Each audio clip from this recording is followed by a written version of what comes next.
नमस्कार दोस्तों, कैसे हैं आप सब। मैं doctor Pooja and I welcome you all to my YouTube channel.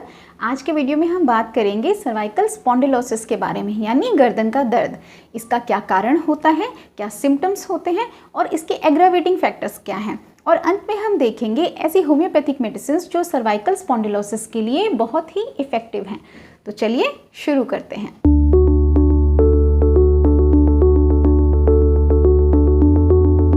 सबसे पहले दोस्तों हम समझते हैं कि स्पॉन्डिलोसिस क्या होता है। स्पॉन्डिलोसिस यानी कि हमारी रीढ़ की हड्डी में उम्र की वजह से या उम्र के साथ साथ वियर एंड टियर यानी टूट फूट की वजह से जो भी बदलाव या चेंजेस आते हैं उसको हम स्पॉन्डिलोसिस कहते हैं। ये बदलाव अगर सर्वाइकल रीजन में आता है तो हम इसको सर्वाइकल स्पॉन्डिलोसिस कहते हैं, और अगर ये लंबर रीजन में आता है तो हम इसको लंबर स्पॉन्डिलोसिस कहते हैं। जैसे कि ये हमारी रीढ़ की हड्डी है, इसमें टोटल 33 वर्टिब्रास होते हैं, यानी कि टोटल 33 हड्डियां होती हैं। और ये जो गर्दन का हिस्सा है हमारा, इसको हम सर्वाइकल कहते हैं। इसमें टोटल 7 हड्डियां होती हैं, 7 वर्टिब्रास होते हैं, जिस C1 से लेकर C7 तक। तो ये जो हड्डियां होती हैं, जो वर्टिब्रास हैं, इनके बीच में होती है डिस्क यानी कि ये आपकी फ्लेक्सिबिलिटी को मेंटेन रखती है, शॉक ऑब्जर्वर का काम करती है, यानी कि कभी जब आपको झटका लगता है या कभी कोई एक्सीडेंट होता है तो ये उस झटके को भी झेलती है, और ये इन दो हड्डियों को आपस में टकराने भी नहीं देती। तो जब ये वियर एंड टियर, ये चेंजेस जो हैं, ये हमारे इस हिस्से में यानी कि सर्वाइकल के हिस्से में आने लग जाते हैं, तो या गर्दन का दर्द, तो हम इसको कहते हैं सर्वाइकल स्पॉन्डिलोसिस। तो और इस जो रीढ़ की हड्डी से हमारी ये जो नर्व्स निकल रही हैं, ये हमारी पूरे बॉडी को सप्लाई करती हैं। तो ये आपने देखा कि ये इसका स्ट्रक्चरल। अब हम देखते हैं कि गर्दन का दर्द जो है इसका क्या कारण होता है, और ये गर्दन का दर्द आपको कहाँ से आ सकता है। तो ये मेनली 4 जगहों से आता है, जिसमें पहला है मस्कुलर, यानी कि मांसपेशियाँ और लिगामेंट्स। मांसपेशियाँ और लिगामेंट्स हमारी गर्दन को होल्ड करके रखते हैं, हमारी गर्दन को सीधा रखते हैं। जब भी हम बहुत लंबे समय तक टीवी देखते हैं, लैपटॉप पे बहुत ज़्यादा काम करते हैं, हमारा ऑफिस वर्क बहुत ज़्यादा होता है, दिन भर हमें लैपटॉप पे काम करना होता है, या हमारी गर्दन की पोजीशन ये होती है और हम पूरे दिन मोबाइल यूज़ करते हैं, तो उसकी वजह से एक मसल जो है, मतलब जो हमारी गर्दन की मसल्स हैं, उनका बैलेंस बिगड़ जाता है। यानी ये भी हो सकता है कि कभी रात में आप गलत पोस्चर में सो जाते हैं, या मोटा तकिया लेके सो जाएं, मोटा पिल्लो लेके सो जाएं, या बिना पिल्लो के सो जाएं, तो गर्दन की जो मसल्स हैं उनका बैलेंस बिगड़ जाता है, और किसी एक मसल पे बहुत ज़्यादा प्रेशर आ जाता है, वो उस मसल का ओवर यूज़ होने लगता है, तो फिर वो मसल जो है वो पेन होने लग जाती है। तो ये अगर हम पूरे दिन गर्दन को हम इसी पोजीशन में रखते हैं तो मसल्स पे बहुत ज़्यादा खिंचाव आता है, बहुत ज़्यादा तनाव आता है, और फिर मसल धीरे धीरे वो पेन करने लगती है। तो हमें क्या करना चाहिए, हमें 15 से 20 मिनट के बाद हमें इस तरह से ये वाले स्ट्रेचेस करने चाहिए नेक के लिए, जिससे कि मसल का स्ट्रेन कम होता है, उस पर प्रेशर कम होने लगता है और मसल थोड़ी रिलैक्स हो जाती है। तो ये था पहला कारण। दूसरा कारण जो होता है कि दूसरा कारण मेनली जेनेटिक होता है, यानी डिस्क और जोड़ों का ख़राब हो जाना। ये मेनली जेनेटिक होता है कि एक उम्र के बाद 35 से 40 उम्र के बाद आपके जोड़ या हड्डियों के जो जोड़ हैं या फिर जो आपकी डिस्क है वो ख़राब होने लगती है। यानी डिस्क की बनावट ही ऐसी है कि वो एक उम्र के बाद ख़राब हो जाती है। उसमें एक लिक्विड होता है, वो धीरे धीरे वो लिक्विड, वो तरल पदार्थ जो है वो ख़त्म हो जाता है, और जिसकी वजह से भी पेन आने लग जाता है। इसका तीसरा जो कारण होता है उसमें होता है कि डिस्क जो है वो डिस्क की हाइट कम हो जाती है, और या फिर डिस्क जो है वो अपनी जगह से खिसक जाती है, जिसको आप स्लिप डिस्क भी कहते हैं। यानी कि जब डिस्क अपनी पोजीशन से पीछे की तरफ खिसक जाती है, और जब ये खिसकती है तो ये नर्व से टकराती है और नर्व पे प्रेशर क्रिएट करती है। तो जब नर्व पे प्रेशर क्रिएट करती है तो नर्व में सूजन आने लग जाती है और आपको पेन महसूस होता है। तो ये पेन है, आप ऐसे भी हो सकता है कि आपको महसूस हो कि आपके हाथ में, आपकी बाजू में नंबनेस आ रही है, यानी सुन्नपन आ रहा है, और आपको कमज़ोरी सी महसूस हो रही है, आपके बाजू में पूरे में आपको कमज़ोरी महसूस हो रही है, आपकी उंगलियों में, फिंगर्स में आपको वीकनेस लग रही है, और नंबनेस और सुन्नपन लग रहा है। ये नंबनेस और सुन्नपन किस हिस्से में आ रहा है वो डिपेंड करता है कि आपकी कौन सी डिस्क जो है वो स्लिप हुई है।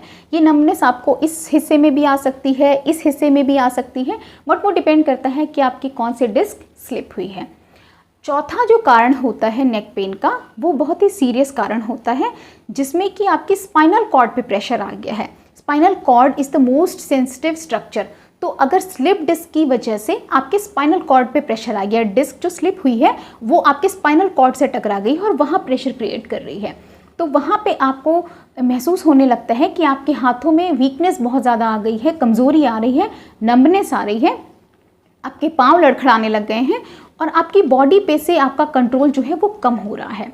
तो इसकी कंफर्मेशन हम एमआरआई के थ्रू करवाते हैं।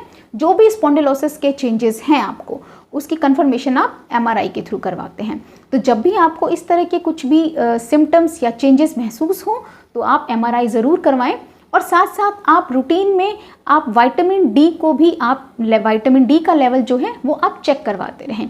विटामिन डी हमारे कैल्शियम एब्जॉर्प्शन के लिए बहुत ही इम्पॉर्टेंट होता है, तो अगर इसकी डेफिशिएंसी है आपको तो आपको उसके अकॉर्डिंग ट्रीटमेंट लेने की ज़रूरत पड़ती है। अब हम देखते हैं कि इसके सिम्टम्स, ज़्यादातर सिम्टम्स क्या होते हैं।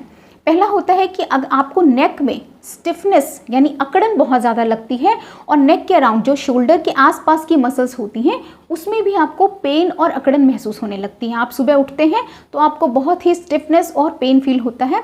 आपके गर्दन की मूवमेंट जो है वो पेनफुल हो जाती है। गर्दन को जब भी आप मूव करते हैं आपको पेन महसूस होता है। आपके हाथों में पेन, आपके बाजू में पेन रेडिएट होने लग जाता है, आपके बाजू में नंबनेस आने लगती है और पेन आने लगता है, या आपकी बाजू की आर्म्स की जो मसल्स हैं वो आपको कमज़ोर महसूस होती हैं। इसके अलावा जब ये ज़्यादा सिम्टम्स आने लगते हैं तो कभी कभी ये दर्द जो है ये ऊपर भी रेडिएट होता है, आपको साथ साथ हेडेक के सिम्टम्स भी देखने को मिलते हैं।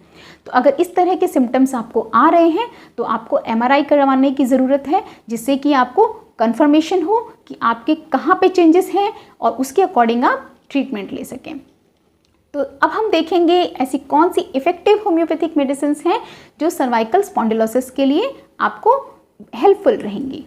अब दोस्तों हम देखेंगे कि किस तरह से सिम्टम्स होते हैं जिनके बेसिस पे हम मेडिसिन ले सकते हैं। तो सबसे पहले अगर आपको नेक में स्टिफनेस यानी अकड़न है और दर्द के साथ साथ वो अकड़न जो है वो आपकी नेक मसल्स के अराउंड भी रेडिएट कर रही है, यानी कि आपकी नेक मसल्स में भी चारों तरफ दर्द हो रहा है, तो उसके लिए बहुत अच्छी मेडिसिन है सिमिसिफुगा 30 और लेकेनेंथिस 30। आप इन दोनों मेडिसिन की 2-2 बूंद सुबह दोपहर शाम लेते रहें, आपको दर्द में बहुत आराम मिलेगा। उसके बाद अगर दर्द के साथ आपको नंबनेस आ रही है आपके हाथों में, जैसा मैंने बताया कि हाथ में आपको सुन्नपन महसूस होता है, बाजू में नंबनेस महसूस होती है, तो उसके लिए दोस्तों बहुत अच्छी मेडिसिन है हाइपेरिकम 30। हाइपेरिकम जो है वो नर्व्स पे काम करती है, तो ये आपको बहुत ही अच्छे रिजल्ट्स देगी।